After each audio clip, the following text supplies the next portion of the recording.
یہ کائنات کی بہت بڑی حقیقت ہے کہ جس کو مشکل آئی ہے نا اس کے لیے اللہ آسانی بھی فرمائے. بہت بڑی حقیقت ہے. کیوں کہ قرآن مجید نے کہا فَإِنَّ مَعَ الْعُسْرِ يُسْرًا إِنَّ مَعَ الْعُسْرِ يُسْرًا، فرمایا بے شک مشکل کے ساتھ آسانی ہے، بے شک مشکل کے ساتھ آسانی. یہ حقیقت ہے قرآن کی بتائی ہوئی. اس لیے جہاں جہاں بھی مشکلات ہیں وہ سمجھ لیں کہ بڑی جلدی یہ مشکلات دروازہ بنے گی، اور جیسے ہی دروازہ کھلے گا سامنے آسانیاں نظر آئیں گی. حضور غوث اعظم رضی اللہ تعالیٰ عنہ، شیخ عبد القادر الجیلانی رضی اللہ تعالیٰ عنہ فرماتے مجھ پر سخت مشکلات آئیں، یہاں تک کہ بھوک کی وجہ سے، شدت بھوک کی وجہ سے میں زمین پر لیٹ گیا، اور ذرا میں پریشان ہونے لگا تھا کہ خود بخود میری زبان پر یہ آیتیں جاری ہو گئیں فَإِنَّ مَعَ الْعُسْرِ يُسْرًا إِنَّ مَعَ الْعُسْرِ يُسْرًا. فرمایا میں آیتیں پڑھ رہا تھا، اٹھ کے بیٹھا، چلنے لگا، کام میں لگ گیا، چند ہی دنوں میں اللہ نے ساری مشکلات کو آسان فرما دیا. یہ حقیقت ہے. اس حقیقت کو کبھی جھٹلانا، گھٹن جتنی زیادہ ہو ہوا پھر اتنی. مسلمانوں نہ گھبراؤ، خدا کی شان باقی ہے، ابھی اسلام زندہ ہے، ابھی قرآن باقی ہے. یہ جتنی مشکلات ہیں یہ اپنے پہلو میں آسانیاں لے کے آیا کرتی. میں کسی زمانے میں بڑی سخت تکلیف کا شکار تھا، تو میری والدہ بڑے دبے لفظوں میں کبھی کبھی ماتھا چوم کہتی پتر اللہ نے اتنا دینا ہے سانبے ہی نہیں جانا. تو وہ چلے سادے لوگوں کا جملہ ہے، اور اس جملے کے اندر ابھی بھی اتنے معاملات ہیں یہ کنٹرول کے، انتظامات کے، میں واقعی نہیں سنبھال سکتا. وہ کئی سارے لوگ ملیں تو تب سنبھالے جاتے ہیں. بھائی ہر مشکل اپنے دامن میں آسانی رکھتی ہے. ڈسٹرب نہ ہو، مینٹلی طور پر پریشان نہ ہو. جیسے ہی مشکل آئے قرآن کا یہ فیصلہ ہے کہ وہ اپنے ساتھ آسانی لے کے آئے. اور ایک اور حقیقت بھی اچھی طرح سمجھ لیں، رزق بندے کو تلاش کرتا ہے. آپ کو گھر سے نکلنا ہے، کوشش کرنی ہے، محنت کرنی ہے، لیکن جو جائز نہیں اس کی طرف ہاتھ نہیں بڑھانا. اس لیے کہ جو آپ کا ہے وہ تو آپ کو ڈھونڈ رہا ہے. بس آپ نے کوئی کاروبار شروع کیا نہیں، تھوڑی سی محنت کی نہیں، تو وہ جو آپ کا رزق ہے نا وہ آپ کو تلاش کر رہا ہے، وہ ڈھونڈ رہا ہے، وہ آپ تک پہنچ جائے گا. یہ اتنی بڑی، وہ بہت سارے دوست آ کے کہتے ہیں مجھے کسی نے کہا تجھے بندش کر دیا. تو پہلے بھی کہہ چکا ہوں یہ ہو سکتا صحیح ہے اللہ نے بھیجا تھا آپ کی طرف اور رستے میں کسی بندے نے روک دیا. یہ کیسے ہو سکتا ہے؟ اتنی کمزور بات کیسے کر سکتا؟ اللہ نے بھیجا تھا اور بندے نے بندش کرا دی. یہ کیسے ہو سکتا ہے؟ کوئی بات کو سمجھیں، بھیجنے والا مالک ہے. سنیں رسول اللہ صلی اللہ علیہ وسلم کا اتنا قیمتی فرمان. غربت کے ہاتھوں پریشان ہونے والے اور یہ کہنے والے کہ کئی کاروبار شروع کیے ہیں میرا چلتا نہیں، جو قدم آگے رکھتا ہوں پیچھے جاتا ہے، وہ یہ اس حدیث کو ذرا سنیں اور اپنے ذہن سے ان ساری آزمائشوں کو نکالیں. اللہ کے پیارے رسول علیہ السلام نے فرمایا رزق بندے کو اسی طرح تلاش کرتا ہے جیسے موت بندے کو تلاش کرتی ہے. یہ جہاں بھی ہو، جس مقام پہ بھی ہو، جب وقت آتا ہے تو موت پہنچ جاتی ہے نا. تو جب خدا کا ارادہ کرم ہوتا ہے تو رزق بھی پہنچ جاتا ہے. آپ محنت جاری رکھیں، کاروبار کرتے رہیں، جد و جہد کرتے رہیں، جو آپ کا ہے وہ آپ تک پہنچ جائے گا. اپنی زندگی میں حقیقت پسند بنے. یہ ایسے ہی دوسروں کے پیسوں پر موج کرنے کا ارادہ ترک کر دیں. کسی اور کے گھر جا کے پیٹ بھرنے کا خیال اپنے دل سے نکال دیں. حقیقت پسند بنے، جو آپ کا ہے وہ انشاءاللہ. حضرت مولا علی شیر خدا رضی اللہ تعالیٰ عنہ نے نا ایک انار اللہ کے بارگاہ میں کسی غریب کو دیا انار. تو آپ فرماتے تھے مجھے اس کے بدلے 10 آئیں گے، چونکہ قرآن کہتا ہے ایک کے بدلے 10. تو دروازے پہ ایک شخص آئے دینے کے لیے، وہ دیا آپ نے. تو ایک شخص صاحب انار لے کے آئے تو انہوں نے مولا علی شیر خدا کو 10 دیے. آپ فرمانے لگے یہ نہیں ہمارے. کہنے لگا آپ کے ہیں؟ فرمایا ہمارے نہیں. کہا آپ کے ہیں؟ یہ ذرا یقین کا حسن دیکھیے. فرمایا ہمارے نہیں. کہا جناب آپ کے ہیں؟ فرمایا نہیں، ہمارے تو آنے تھے 11. چونکہ ایک کے بدلے میں اللہ نے 10 دینے تھے، ایک ہمارے والا اور 10 اللہ کی طرف سے انعام آنے والا. اس شخص نے جیب میں ہاتھ ڈالا, کہنے لگے اے شیر خدا, آپ کے یقین کامل پہ بھی قربان جاؤں, میں 11 ہی لایا تھا, بس دیکھ رہا تھا شیر خدا کیا فرماتے ہیں. آپ کا یقین, آپ کا اللہ کی ذات پر بھروسہ, کیا خوبصورت انداز ہے. محنت تو کی ہے کسی کے گھر میں, مزدوری تو کی ہے کسی کے ہاں, نوکری تو کی ہے کسی کے ہاں, لیکن وہ کی کسی بندے کے ہاں ہے, رزق بارہ اللہ عطا کرے. میرا خیال ہے اگر یہ ذہن بن جائے تو یہ جو ہم روز شکوے کرتے ہیں نا, فلانا ظالم ہو گیا, فلانا جابر ہو گیا, فلانا فاسق ہو گیا, اگر کوئی ہے تو ظاہر ہے وہ اپنے جرم کی سزا پائے گا, لیکن ہم اس آزمائش سے بھی باہر آ جائیں. زندگی حقیقت پسندوں والی گزاریں. خیالات کی دنیا, خوابوں کی دنیا, لوگوں پر بھروسہ, بندوں سے امیدیں, مخلوق خدا پر توجہ, اتنے مل جائیں گے, اتنے آ جائیں گے, فلانا اتنی مہربانی کر دے گا. ان ساری جو ہماری حقیقت پسندی سے دوری ہے, اس ساری چیز, یہ ساری خوابوں کی دنیا ہے. آپ حقیقت کی دنیا میں آئیں, زمین پر آئیں. کبھی بھی وہ کسی نے کہا تھا محبت کو سمجھنا ہے تو نہ سے خود محبت کر, کنارے سے کبھی اندازہ طوفان نہیں ہوتا, پانی میں اترے تو پتہ چلتا ہے پانی کتنا کتنا ہے. اس لیے عزیز بھائی, میری بالخصوص نوجوانوں سے گزارش ہے, حقیقت پسند بنو یار. آپ جو نہیں ہیں وہ بننے کی ضرورت, بہت پہلے کہا تھا, پھر کہتا ہوں. ایک بزرگ کہتے ہیں میں ہر ایک سے نصیحت لے لیتا تھا. ایک طوائف گزر رہی تھی تو وہ بھی مجھے نصیحت کر گئی. میں نے اسے کہا کہ پردہ کار اللہ سے ڈر. اس نے ایسا جواب دیا کہ کئی گھنٹے بابا جی بے ہوش رہے. کہتے میں نے کہا پردہ کر اللہ سے ڈر, تو کہنے لگی حضور معاف کرنا, آپ نے ایک بات کی ہے تو ایک میں بھی کر لوں. میں نے کہا بیٹا کر لو. تو کہنے لگی میں انشاءاللہ توبہ بھی کروں گی, پردہ بھی کروں گی, پر ایک بات کرنی ہے, میں جو ہوں وہی کہلاتی ہوں. آپ بتائیے آپ جو کہلاتے ہیں آپ وہ ہیں کہ یا ڈھونگ رچایا ہوا ہے؟ سچ بتائیں. لوگ تو آپ کو ولی اللہ مانتے ہیں, درویش, صوفی, فقیر, خدا ترس مانتے ہیں. آپ نے ڈھونگ رچایا جو آپ ہیں بھی. فرماتے ہیں اللہ اکبر کا, اور بے ہوش ہو کے زمین پہ گر پڑا. اور پھر میں اسے ڈھونڈتا رہا, زبان خلق کو نکارائے خدا سمجھو. او بھائیو, حقیقت پسند بنو. یہ جو ہم نے بہانے بازی اپنے ساتھ لگائی ہوئی ہے, اپنے ساتھ دھوکہ کرنا چھوڑ دو, اپنے آپ کے ساتھ ظلم چھوڑ دو, اپنے آپ کے ساتھ زیادتی چھوڑ دو, اپنے آپ کے ساتھ جان بوجھ کر خوش فہمیوں میں زندہ رہ کر عمل سے دور ہونا اور اپنے لیے معاذ اللہ قیامت کی سزائیں اکٹھی کرنا, اسے چھوڑ دو. حقیقت حال پر میں, اللہ مجھے معاف کرے, خدا نہ کرے میرے منہ سے کوئی ایسی بات نکلے. یہاں لوگ بچے داخل کرانے آتے ہیں, کہتے ہیں یہ بچہ داخل کر لیں, حفظ کرا دیں, ہماری بخشش کا ذریعہ بن جائے گا. تو میں کہتا ہوں آپ کی ابھی 35-40 سال 45 سال عمر ہے, آپ اپنی بخشش کے لیے خود تیاری کیوں نہیں کرتے؟ یہ بچہ آپ کی بخشش کے تو کرائے گا, حدیث میں موجود ہے. لیکن میرے بھائی یہ کیا بات ہوئی, آپ نہ جائز دیکھیں نہ ناجائز دیکھیں, نہ نماز کا خیال کریں نہ حدود اللہ کا خیال کریں, اور آپ نے ذہن بنا لیا ہے کہ بچہ داخل کرا دیا تو بخشا دے گا. اور وہ جو بخشانے والی بات ہے نا مشکات میں, اس کے بھی لفظ کیا ہے؟ فرمایا جو قرآن مجید کو پڑھے اور قرآن کے حلال کو حلال جانے اور حرام کو حرام جانے, وہ اپنے خاندان کے 10 بندے لے کر جنت میں جائے گا. میں انکار نہیں کرتا, یہ بہت بڑی بشارت ہے, حافظ بندے جنت میں لے کے جائیں گے. اور اعلیٰ حضرت نے لکھا ہے عالم دین کے شاگردوں کی تعداد آسمان کے تاروں کے برابر بھی ہوئی تو اللہ عالم کی سفارش ان کے حق میں قبول فرمائے گا. یہ بات درست ہے, پر یہ کہ آپ بھروسہ کر کے بیٹھ گئے. حضرت ابو ہریرہ رضی اللہ تعالیٰ عنہ نے کہا تھا حضور جو کلمہ پڑھے گا جنت میں جائے گا. تو یہ روایت میں بیان کر دوں تو حضرت عمر قریب تھے, عرض کی حضور اس طرح تو لوگ عمل کرنا چھوڑ دیں گے. تو حضور نے فرمایا ابو ہریرہ رہنے دو, ان کو وہی باتیں بتاؤ جو عمل کے قریب کریں. بڑی خوش فہمیاں ہیں, نا عاقبت اندیشیاں ہیں.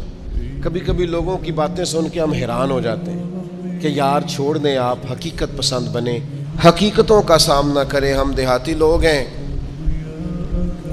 ہم دیہاتوں میں دیکھتے تھے لوگ شادی بیاہ کے موقع پر قرض اس بنیاد پر اٹھا لیتے تھے کہ مجھے اتنی سلامی بھی تو اکٹھی ہو جائے گی نا، لیکن قرض تو اکٹھا ہو جاتا تھا پر سلامیاں اکٹھی نہیں ہوتی تھی۔ اس کا لازمی نتیجہ پریشانی، آزمائش، مطالبہ کرنے والوں کی سختی، قرض کے نیچے دبا ہوا انسان، یہ اس کا لازمی اور فوری نتیجہ نکلا کرتا تھا۔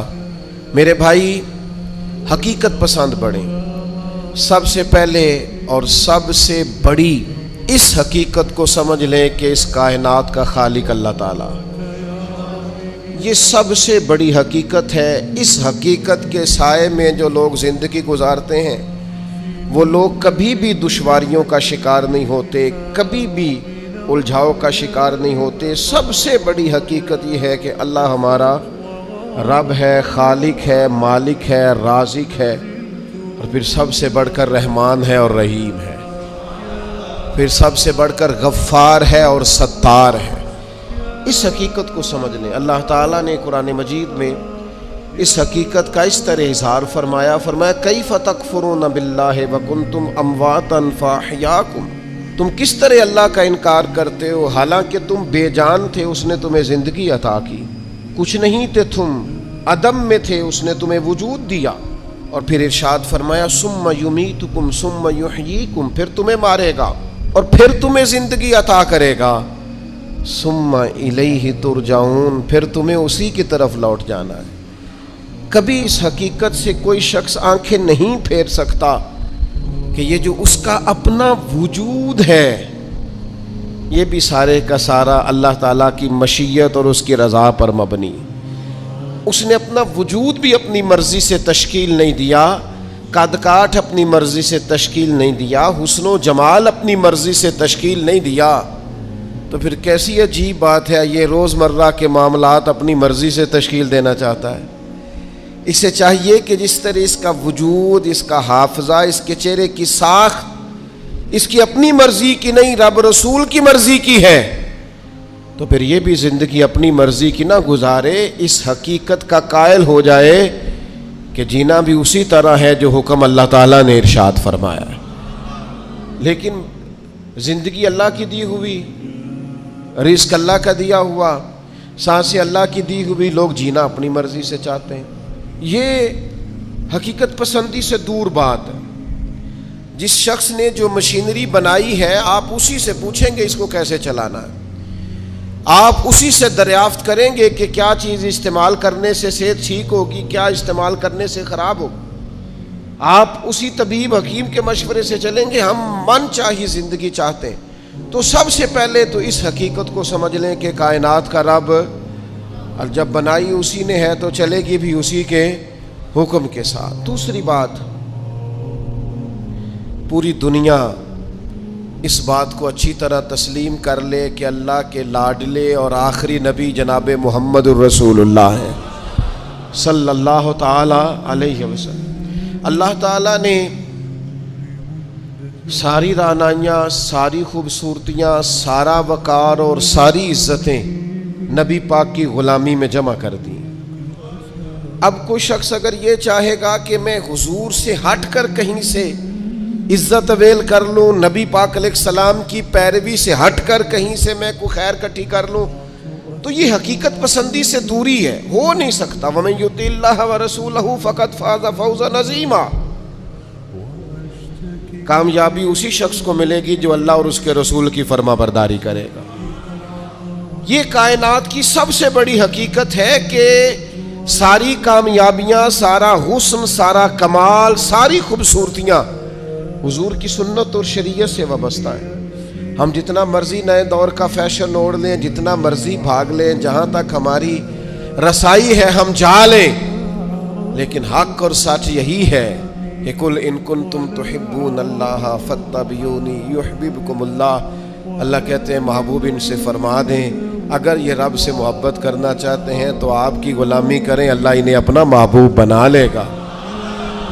سب سے بڑی حقیقت یہ ہے۔ دوسری بات جو بڑی سمجھنے والی ہے اور غور کرنے والی ہے اسی سے وابستہ، کہ یہ بھی کائنات کی سب سے بڑی حقیقت ہے کہ نبی کریم اللہ کے آخری نبی ہیں۔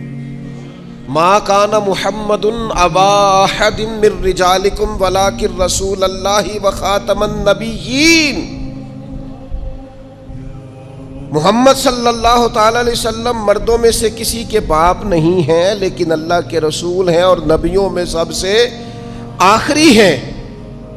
سورج اپنی جگہ چھوڑ سکتا ہے، چاند اپنی جگہ بدل سکتا ہے، ستارے زمین پر آ سکتے ہیں، اس زمین کا سارا نظام بدل سکتا ہے، پر رسول پاک کے بعد کوئی نبی نہیں آ سکتا. یہ طے شدہ حقیقت ہے. آج جو لوگ قادیانیوں کے بارے میں، مرزائیوں کے بارے میں اپنے دلوں میں نرم گوشے پیدا کرتے ہیں اور وہ روغن خیالی کا مظاہرہ کرتے ہیں، وہ اچھی طرح سمجھیں کہ کائنات کی سب سے بڑی حقیقت یہ ہے کہ رسول پاک آخری نبی ہیں، اور اس حقیقت سے کوئی انکار کر سکتا؟ یہ طے شدہ حقیقتیں. اب حقیقتوں کو کوئی شخص بدلے گا، وہ اپنی عقل کو گمراہی کے رستے پر ڈالے گا. یہ حقیقت طے ہے اور قیامت تک طے ہے. اور فرما گئے ہیں ہادی کہ لا نبی بعدی. خود فرما دیا ہے نبی پاک علیہ السلام نے کہ میرے بعد کوئی نبی آ سکتا. تو اس حقیقت کو میرا خیال ہے ہر شخص کو من و تسلیم کر لینا چاہیے. تیسری بات، کائنات کی سب سے بڑی حقیقت یہ ہے، ان حقیقتوں کے بعد کائنات کی، اللہ رسول کو ماننے کے بعد کائنات کی سب سے بڑی حقیقت یہ ہے کہ دنیا میں جو آیا ہے اسے دنیا چھوڑ کر جانا ہے. بہت اچھا محل بنا لے، بہت اچھا گھر بنا لے، بہت آسودہ زندگی بنا لے، جتنے زندگی کے لیے اسباب درکار ہے وہ سارے جمع کر لے، لیکن کل نفس ذائقۃ الموت. اس حقیقت کا انکار نہیں کہ دنیا بہرحال انسان نے چھوڑ کر جانا ہے. بڑے بڑے محلات ہوں یا آپ کٹیا میں رہتے ہو، بہت بڑا بنگلہ ہو یا جھونپڑی میں وقت گزرتا ہو، بہرحال موت کا ذائقہ چکھنا ہے. ہم حقیقت پسندی کا مظاہرہ نہیں کرتے. حضرت موسیٰ علیہ السلام کے پاس جناب اسرائیل آئے، میں جان نکالنے آیا ہوں، ایک تماچا رسید کر دیا. اللہ کے حضور حاضر ہو کہ عرض کی مالک وہ جناب کلیم نے تو یہ کیا ہے، جلالی ہیں آپ اپنی طبیعت کے تعلق سے. تو فرمایا ان سے جا کے کہیے کہ وہ بیل کی پشت پر ہاتھ رکھیں، جتنے بال نیچے آئیں گے اتنے 1000 سال عمر بڑھا دی جائے گی. تو حضرت اسرائیل عرض گزار ہوئے، اللہ کے پیارے کلیم علیہ السلام آپ بیل کی پشت پر ہاتھ رکھیں، جتنے بال آپ کے دستے مبارک کے نیچے آئیں گے اتنے سالوں عمر بڑھا دی جائے گی. تو حضرت کلیم نے پوچھا پھر چلے 1000 سال ہو گیا، پھر نے کہا حضور پھر جانا تو ہے. تو پھر حضرت کلیم نے حقیقت پسندی کا سبق دیا، فرمایا اگر جانا ہے تو پھر آج ہی چلتے ہیں. او بھائی یہ زندگی ایک دن ہو یا 100 سال یہ گزر جاتی، دوش پر کملی ہو یا کہ شال گزر جاتی ہے. چلو گر امیروں کی بہے اقبال گزر جاتی ہے تو غریبوں کی بہرحال گزر جاتی ہے. یہ گزر تو جائے گی، ایسا تو نہیں ہے کہ یہ رکے گی. تو موت اٹل حقیقت ہے، لا ریب ہے. بس چھوٹا سا فرق ہے، کافر کہتا ہے جتنی موج کرنی ہے دنیا میں کر لو، بعد میں فنا ہے. مومن کہتا ہے بقا ہی اس دن شروع ہونی ہے جس دن قبر میں مدینے والے کی پہلی زیارت کرنی ہے. بس سوچ میں اتنا سا فرق ہے. ہم کہتے ہیں نقطہ آغاز وہ دن ہے جس دن قبر میں جائیں گے، لحد میں عشق رخ شاہ کا داغ لے کے چلے، اندھیری رات سنی تھی سو چراغ لے کے چلے. اور تیرے غلاموں کا نقش قدم ہے راہ نجات، وہ کیا پھٹک سکے جو یہ چراغ لے کے چلے. مومن اپنی زندگی کو مرتب کرتا ہے، وہ سمجھتا ہے یہاں مجھے اللہ کی رضا کے مطابق جینا ہے، اپنے مالک کریم کے حضور سجدہ ریز رہ کر، سرنگوں رہ کر وقت گزارنا، اور پھر قیامت کے دن اللہ کا فضل اور اس کا کرم مجھے نصیب ہو جائے گا. موت اٹل حقیقت. میں آپ سے عرض کروں کوئی نہیں تیاری کرتے لوگ موت کی. جتنی محنت ہے صرف جینے کے لیے، جتنی جد و جہد ہے صرف زندگی گزارنے کے، جتنا وقت ہے صرف 60-70 سال کے لیے. ہمارا اور صحابہ کا فرق یہ تھا کہ وہ جتنی محنت کرتے تھے وہ مرنے کے لیے کرتے تھے. ہم جو کچھ بھی کر رہے ہیں ہم جینے کے لیے کر رہے ہیں. ہمیں ہر صورت جینے کے اسباب جمع کرنے. اور ان کا خیال یہ تھا کہ اصل کامیابی آخرت کی کامیابی ہے. والآخرۃ خیر وابقیٰ. آخرت خیر والی بھی ہے، رہنے والی بھی ہے. آخرت کے اکاؤنٹ کو مضبوط رکھتے تھے، وہاں نیکیاں ہر روز جمع کراتے تھے. قبر کی وہ 2 فٹ کی جگہ، اس کو خوبصورت بنانے کے لیے وہ زندگی میں گناہوں سے، عیبوں سے، جرموں سے، نافرمانیوں سے بچتے تھے. ساری جدوجہد جینے کے لیے کی. اور پھر حال یہ ہوا کہ دنیا سے جاتے وقت وصیتیں شروع کر دی. پتر اتنے 1000 روپے فلاں جگہ خیرات کر دینا، اتنے لاکھ فلانے کو دے دینا. اور بھائی صاحب جتنے آپ نے زندگی میں دی ہیں بچوں نے بھی اتنے ہی دینے ہیں. آپ فکر نہ کریں، جتنی آپ نے اپنے ابا جی کے لیے دعائیں کی ہیں اس سے تھوڑی کم ہوں گی، زیادہ نہیں ہوں گی. اللہ فرماتے ہیں انسان کو وہی ملتا ہے جس کے لیے وہ کوشش کرتا ہے. آپ نے عمر بھر دنیا داری کے لیے کوشش کی تو نتیجہ سامنے ہے. ادھر آنکھیں بند ہوتی ہیں، ادھر بیٹے ایک دوسرے پہ کیس کرا دیتے ہیں. یہ پلاٹ تو ابا جی مجھے کہہ گئے تھے، یہاں تو کچا رکا میرے پاس بھی ہے، یہاں تو 3 آدمیوں سے پوچھ لیں وہ میرے نام تھے. فتنے، فسادات، لڑائیاں اور دنگے. خدا را اس حقیقت کو سمجھ کیوں نہیں لیتے کہ دنیا چھوڑ کے جانا؟ اس نظریے کو بھانپ کیوں نہیں لیتے کہ تھوڑے دنوں کے لیے آئے؟ یہ ذہن ہمارا بن کیوں نہیں جاتا؟ رسول کریم نے صحابی کا کندھا پکڑ کے ہلا کے کہا تھا مجھے تجھ سے بڑا پیار ہے. تو یا رسول اللہ حکم فرمایا کن فی الدنیا کانک غریب او عابر سبیل او کما قال صلی اللہ تعالی وسلم. فرمایا حقیقت پسند رہنا، دنیا میں یوں وقت گزارنا جیسے مسافر گزارتے، راہگیروں کی طرح جینا.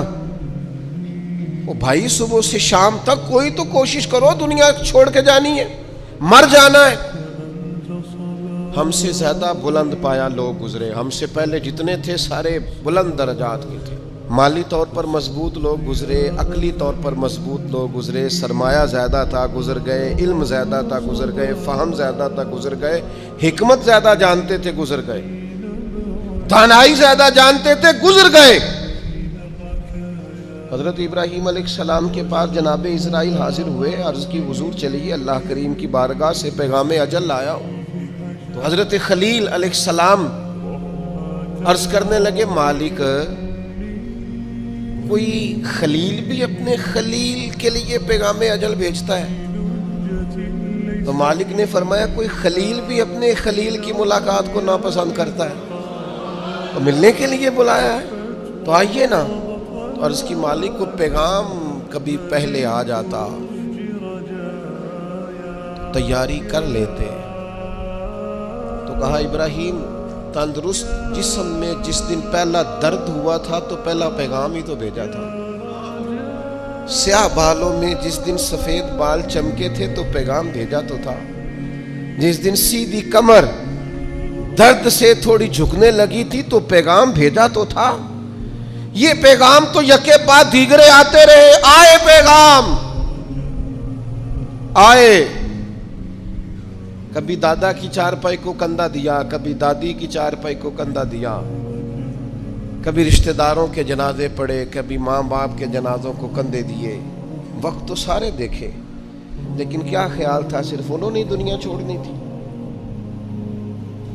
ہمارا یہاں پکا ارادہ ہے، بہانے بازی کرتے ہیں ہم لوگ. میں بچوں کے لیے کر رہا ہوں، جن بچوں کے والدین ان کی پیدائش سے پہلے دنیا سے چلے جاتے ہیں وہ بچے پلا نہیں کرتے، ان کے رزق نہیں آیا کرتا. آپ جائز ناجائز اکٹھا کر رہے ہیں بچوں کے لیے، جھوٹ بول رہے ہیں آپ.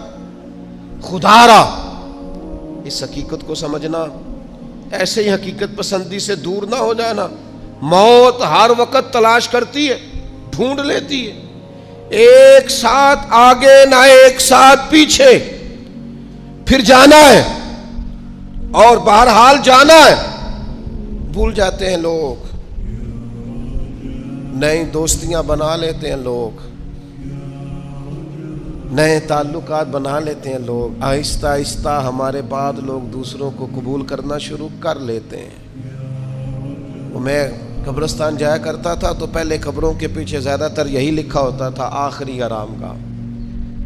کچھ عرصہ پہلے چند سال ہوئے میں قبرستان گیا تو ایک قبر کے کتبے کی بیک سائڈ پہ لکھا تھا میں بہت اہم تھا، یہ میرا وہم تھا۔ وہم تھا میرا کہ میں بڑا اہم ہوں، ایسا کچھ بھی نہیں تھا۔ کس نے کہا ہے میں اہم تھا؟ کوئی بھی نہیں، سارے کام چل رہے ہیں، کچھ بھی ایسا نہیں ہوا۔ بھائی اس حقیقت کو سمجھو، جانا ہے اور بہرحال جانا ہے، اور دنیا کو بہرحال چھوڑنا۔ حقیقت پسند بنے، اور یہ جو سہارے ہم نے لیے ہوئے ہیں جان بوجھ کر جھوٹ کے اور ڈانگ ٹپاؤ پالیسی کے، دیکھی جائے گی بس ٹھیک ہو جانا ہے، بس تھوڑا ہی، اس سے باہر آ جائیں۔ اب کتنی کو دیر، کتنا کو بچپنا، کتنا کو لڑکپن، کتنے کو شغل، کتنا کو تصویروں کی دنیا کی زندگی، کتنا کو خواب۔ میں ایک دوست شکوہ کرنے لگے، کہنے لگے تھوڑا سا الجھ گیا تھا، امید تھی مجھے ڈھیر سارے دوست آ جائیں گے اور میری اس پریشانی میں میرے ساتھ کھڑے ہو جائیں گے اور میں نکل جاؤں گا اس پریشانی سے۔ تو میں نے کہا یہ تو خوابوں کی زندگی ہے، جتنے لوگوں کے ساتھ آپ زندگی میں کھڑے ہوئے اتنوں نے آپ کے ساتھ کھڑے ہونا تھا۔ آپ خود اندازہ کر لیں، ہمیں بہت ساری چیزیں یاد آتی ہیں جب ہمیں کوئی کام بتاتا ہے تو سیم صورتحال دنیا کی ہے۔ ہم حقیقت پسند نہیں، کہانیوں کی دنیا میں زندہ ہیں، رنگوں کی دنیا میں زندہ ہیں، تصویروں کی دنیا میں زندہ ہیں، لائکس اور کومنٹس کی دنیا میں زندہ ہیں، سٹیٹس کی دنیا میں زندہ ہیں۔ حقیقت کچھ اور ہے، افسانہ کچھ اور ہے، خواب کچھ اور ہے، دن کا اجالا کچھ اور ہے۔ میرے بھائی سفر گھر بیٹھ کے میپ پر ماپنا اور ہے، اور سواری پر بیٹھ کر وہ منزلیں طے کرنا کچھ اور ہے۔ یاد رکھنا، گھر بیٹھ کر یہ کہنا کہ میں آیا یہ اور ہے، اور جب پاؤں میں آبلے پڑ جائیں، چھالے پڑ جائیں، اور جب ذہن چکرانے لگے اور گاڑیوں میں بیٹھتے نظریں گھومنے لگے، تو اس وقت منزلوں کا تعین کرنا یہ کچھ اور ہے۔ جسے زندگی ہو پیاری وہ یہیں سے لوٹ جائے۔ اپنی زندگی میں حقیقت پسند بنے، کم از کم میں، کم از کم آپ، ہم تو اتنا سوچیں کہ یار بس جو اصل ہے اس پر رہیں، اصل سے آگے بڑھنے کی کوشش نہ کریں، ورنہ پھر زندگی ہواؤں کی نظر ہو جائے گی۔ خوابوں میں جینے کی ضرورت نہیں ہے۔ آپ آنکھ کھولیں، بیدار ہوں اور بیداری میں زندگی گزاریں۔ آپ کو لطف آئے گا کہ جو آپ ہیں وہی آپ کر رہے ہیں۔ میں اللہ کے حضور بڑے درد دل سے آج عرض گزار ہوں، اے اللہ پوری دنیا کے مسلمانوں کو، پاکستان والوں کو اللہ حقیقت پسند کر دے، محنت کا عادی کر دے، کردار و عمل کو ٹھیک کرنے والا کر دے، آسانی والا کر دے، شعوری زندگی گزارنے والا کر دے۔